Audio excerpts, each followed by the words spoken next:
Le journal de 6 heures sur Europe 1, Théo Grévin. Bonjour Théo. Bonjour Alexis, bonjour à tous. Rarement la question de la publication ou non du rapport d'une commission d'enquête parlementaire avait suscité pareille attente. Mais finalement, après 5 mois de débat, la copie concernant l'audiovisuel public rendue par le rapporteur Charles Aloncle sera donc bien mise à disposition des Français par l'Assemblée nationale. 10 votes pour, 10 contre et 12 votes pour, 10 contre et 8 abstentions.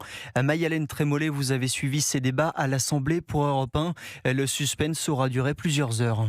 Malgré l'opposition de la France insoumise, du Parti socialiste et l'abstention de plusieurs députés du centre, la publication du texte est votée à une courte majorité. Un soulagement pour son rapporteur Charles Aloncle qui réagissait hier sur CNews. J'ai essayé vraiment d'être le plus engagé possible dans ma mission.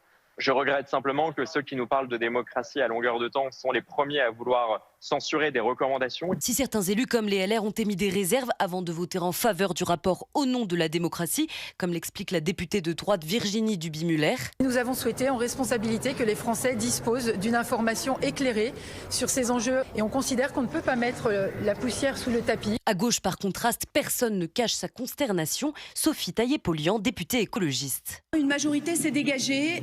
Je le déplore très profondément. Notre institution méritait bien mieux que cela. À noter que si ce rapport n'a pas de valeur législative, sa publication légitime néanmoins le travail réalisé ces 5 derniers mois, malgré une commission qui aura été marquée par des passes d'armes, des échanges électriques entre les élus, les personnes auditionnées et le rapporteur. Mayalène Trémollet.